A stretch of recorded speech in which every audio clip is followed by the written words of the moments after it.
আসসালামু আলাইকুম everyone, welcome to Nilu রসিগর। কেমন আছেন আপনারা? আশা করি ভালো আছেন। আমিও আল্লাহর রহমতে আপনাদের দোয়ায় ভালো আছি। আজ আমি আপনাদের জন্য নিয়ে এসেছি ব্রোকলি চিকেন সালাদ। এটি খুবই পুষ্টিকর এবং সুস্বাদু একটি সালাদ। যারা ওয়েট লস করতে চান, এই সালাদটি যদি আপনারা ডিনারের বদলে খান তাহলে আপনাদের খুব শীঘ্রই ওয়েট কমে যাবে। এটি আমাদের হজমে অনেক সহায়তা করে, শরীরে কোলেস্টেরল কমায় এবং আমাদের শরীরে অনেক মেদ ঝরিয়ে ফেলে। তো আশা করি রেসিপিটি আপনাদের অনেক উপকারে আসবে এবং অনেক কাজে আসবে। তাই যদি রেসিপিটি আপনাদের ভালো লাগে আমাকে একটা লাইক কমেন্ট শেয়ার করে দিবেন। আপনাদের সুন্দর একটি লাইক কমেন্ট আমাকে আগামী ভিডিও তৈরিতে উৎসাহ যোগায়, একটি শেয়ার আমাকে মানুষের কাছে পৌঁছে দেয়। আর আমার চ্যানেলটিকে সাবস্ক্রাইব করে অল বাটনে ক্লিক করে রাখুন, তাহলে আমার আগামী ভিডিওগুলোর নোটিফিকেশন আপনারা খুব সহজেই পেয়ে যাবেন। চলুন তাহলে এই রেসিপিটি আমি কিভাবে তৈরি করেছি আপনাদের সাথে শেয়ার করি। এর জন্য প্রথমে নিয়েছি আমি চিকেনের বোনলেস ব্রেস্ট, আমি ব্রেস্টের অংশ নিয়েছি। আর এগুলোকে আমি এখন মাঝখান দিয়ে দুই ভাগ করে নিচ্ছি, আমি যেন এগুলোকে কাটতে সুবিধা হয়। আমি যেই শেপটার কাটবো সেই শেপটা যেন আমি সুন্দরভাবে কাটতে পারি। আর অনেকে ছুরি ধরতে পারেন না, এইভাবে যদি ছুরির গোড়ার মধ্যে এইভাবে ধরেন তাহলে আপনারা সবজি মাংস যেই কোনো কাটিং করেন খুব সহজেই কাটতে পারবেন, কষ্ট হবে না। আর মাংসটাকে আমি এভাবে স্লাইস করে পাতলা করে কেটে নিচ্ছি। আমি যখন এগুলোকে ফ্রাই করব যেন খুব তাড়াতাড়ি এগুলো বয়েল হয়ে যায় এবং সালাদে যখন আমি এগুলো সার্ভ করব তখন দেখতে যেন সুন্দর দেখা যায়। তারপর আমি এগুলোকে এখন ওয়াশ করতে নিয়ে যাচ্ছি। ওয়াশ করে নিয়ে এসেছি, এখন এগুলোকে আমি ম্যারিনেট করব। ম্যারিনেট করার জন্য এখানে দিয়ে দিচ্ছি 1 স্পুন লবণ, আপনারা টেস্ট অনুযায়ী দিবেন, 1 spoon lemon juice, 1 spoon white vinegar, 1 spoon চিনি, 1 spoon soya sauce, 1 spoon oyster sauce, 1 spoon পরিমাণ আদা পেস্ট ম্যারিনেট করছি, 1 স্পুন টেস্টিং সল্ট, ভালো না লাগলে স্কিপ করতে পারবেন, তবে চাইনিজ এটি ব্যবহার করে। আর দিয়ে দিলাম 1 স্পুন পরিমাণ মধু এর টেস্টটাকে অনেকটা বাড়িয়ে দেয় এবং স্মেলটাও খুবই ভালো আসে।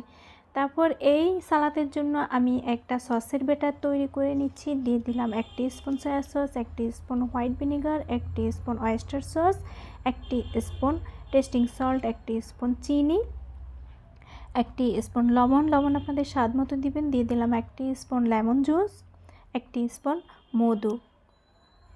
এগুলোকে দিয়ে আমি ম্যারিনেট করে সস তৈরি করে নিচ্ছি। দিয়ে দিচ্ছি এখানে 2 টেবিল স্পুন পরিমাণ কর্নফ্লাওয়ার দিয়ে আমি এখন এগুলোকে ম্যারিনেট করছি। আর এটির কনসিস্টেন্সিটা বাড়ানোর জন্য আমি এখানে 1/4 কাপ পরিমাণ পানি ব্যবহার করেছি। দিয়ে দিলাম 1 স্পুন পরিমাণ টমেটো সস, এগুলোকে ম্যারিনেট করে রাখছি। আর এই সালাদের জন্য আমার ব্রোকলি দরকার। ব্রোকলি নিয়েছি আমি 1টি আর নিয়েছি 2টি গাজর। এখন এগুলোকে আমি কেটে নিচ্ছি, আর কীভাবে কেটে নিচ্ছি সেটা আপনাদের সাথে শেয়ার করছি। এভাবে ছোট ছোট করে কেটে নিচ্ছি, আপনারা আপনাদের শেপ অনুযায়ী কেটে নেবেন পছন্দ মতো। আর গাজরগুলোকে সিলে নিচ্ছি, সিলে এভাবে স্লাইস করে কেটে নিচ্ছি। আপনারা আপনাদের পছন্দের শেপ দিয়ে কেটে নিতে পারেন। আর এভাবে একটু স্লাইস বড় করে দিলে দেখতে সালাদের মধ্যে সুন্দর দেখা যায়, তাই আমি এরকম করে কেটে নিয়েছি। সবগুলো কাটা হয়ে গিয়েছে, ওয়াশ করতে নিয়ে যাচ্ছি। আর ওয়াশ করা হয়ে গিয়েছে, এখন এগুলোকে আমি 5 মিনিট স্টিম করব। চুলে আমি আগে একটি স্টিমারে গরম পানি করে রেখেছি, আর আপনারা নর্মাল পাতিলের মধ্যেও একটি স্ট্রেনার এরকম দিয়ে তারপর এটিকে স্টিম করতে পারেন। আমি আমার স্টিমারে করে নিচ্ছি, হয়তো এরকম সবার কাছে থাকে না, না থাকলে ওভাবে করবেন, কোনো সমস্যা নেই। আর সবজিকে আমি 5 মিনিটই স্টিম করব, এতে সবজির রঙটা সুন্দর থাকে আর কাঁচা ভাবটা চলে যায়। আমি পানিতে স্টিম করি না, এর পুষ্টিগুণ যেন ঠিক থাকে। পানিতে যদি স্টিম করা হয় তাহলে এর পুষ্টিগুণগুলো বেরিয়ে পানির সাথে চলে যায়। স্টিম করা হয়ে গেছে, 5 মিনিট পরে আমি নামিয়ে ফেলেছি। আর যেই চিকেন আমি ম্যারিনেট করে রেখেছিলাম সেই চিকেনটাকে এখন আমি আবারও ম্যারিনেট করব। দিয়ে দিলাম আমি এখানে প্রথমে 2 টেবিল স্পুন পরিমাণ কর্নফ্লাওয়ারটা একটু আস্তে আস্তে দিব যেন বেশি না হয়ে যায়। খুব বেশি হয়ে গেলে চিকেনটা স্টিকি হয়ে যাবে। আমার এখানে মোট 1/4 কাপ পরিমাণ কর্নফ্লাওয়ার লেগেছে, আমি ধীরে ধীরে দিয়েছি ম্যারিনেট করে। এখন আমি চুলায় চলে যাচ্ছি। চুলায় একটা কড়াইতে আমি 1/2 কাপ পরিমাণ তেল দিয়ে দিয়েছি। আর এই চিকেনটা একটু বেশি তেলে ভাজলে এর স্টিকিটা দূর হয়ে যায়, যেন এটা স্টিকি না থাকে সেদিকে খেয়াল থাকতে হবে, এটি যেন ছাড়া ছাড়া হয়। আমি এখন এগুলোকে পুরোটা ভেজে নিচ্ছি। আর অনবরত নাড়বেন, একটু ঘন ঘন নেড়ে দিলে নিচে দিয়ে লেগে যাবে না। আর চিকেনটাকে আমি ডিপ ফ্রাই করব না, ডিপ ফ্রাই করলে চিকেন হার্ড হয়ে যায়, তখন খেতে ভালো লাগে না। আর এটাকে আমি একটু হোয়াইট কালারে রাখবো, ছাড়া ছাড়া হয়ে গেলে এটিকে আমি কড়াইয়ের এক সাইডে রেখে দিয়ে এবার স্টিম করা ভেজিটেবলগুলো দিয়ে আমি প্রায় 2 থেকে 3 মিনিট হাই ফ্লেমে একটু ভেজে নিব। আর দিয়ে দিচ্ছে এখানে হাফ কাপ পরিমাণ ক্যাপসিকাম কুচি। আমি এখানে কোনো কাঁচামরিচ ব্যবহার করিনি, ক্যাপসিকাম ব্যবহার করেছি। আর আপনারা যদি এখানে বেশি ঝাল খেতে চান তাহলে গোলমরিচের গুঁড়ো দিয়ে দিতে পারেন। আমি 1 টিস্পুন পরিমাণ কালো গোলমরিচের গুঁড়ো ব্যবহার করেছি। আপনারা যদি বেশি স্পাইসি করতে চান তাহলে আপনারা আপনাদের টেস্ট অনুযায়ী বাড়িয়ে কমিয়ে দিতে পারেন। এখানে আপনারা সাদা গোলমরিচের গুঁড়ো ব্যবহার করতে পারেন। এগুলো দিয়ে আমি 2 থেকে 3 মিনিট হাই ফ্লেমে ভেজেছি। এরপরে যেই একটি সসের ব্যাটার তৈরি করে রেখেছিলাম সেটি আমি দিয়ে দিয়েছি। তবে এখানে বেশি পানি দেওয়া যাবে না, অল্প পানি দিতে হবে, কারণ এটি বেশি পানি দিলে স্টিকে হয়ে যাবে। আর এমনভাবে পানি দিতে হবে যেন ভেজিটেবলের গায়ে গায়ে লেগে যায়। আর দিয়ে দিলাম 1 টিস্পুন পরিমাণ সিসামি অয়েল।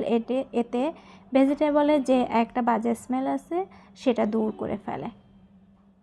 তেলটা দেওয়ার পরে আমি আরও 1 থেকে 2 মিনিট ভেজে নিব। আমার ভাজা হয়ে গিয়েছে, আমি এখন নামিয়ে ফেলবো। একটি ডিশের মধ্যে আমি আপনাদেরকে সার্ভ করে দেখাচ্ছি। এই ভেজিটেবলটি দেখতে যেমন কালারফুল এবং সুন্দর হয়েছে, এটি তার থেকেও বেশি মজা হয়েছে খেতে। এটি আপনারা যে কোনো ভাত, পোলাও, বিরিয়ানি ইত্যাদির সাথে আপনারা সার্ভ করতে পারেন, বা পরোটার সাথেও আপনারা খেতে পারেন, রুটির সাথেও খেতে পারেন। খুবই মজাদার এবং সুস্বাদু একটি সালাদ। এটি আপনাদের ওয়েট লসে খুবই উপকারে আসবে আশা করছি। তো আশা করি রেসিপিটি দেখে আপনাদের উপকারে আসবে। যদি উপকারে আসে অবশ্যই বাসায় আপনারা ট্রাই করবেন। আর খুবই মজাদার একটি সালাদ, আপনার বারবার খেতে ইচ্ছে করবে একবার যদি বানিয়ে খান। তাহলে সবাই আমার জন্য দোয়া করবেন। সবাই ভালো থাকবেন। আসসালামু আলাইকুম।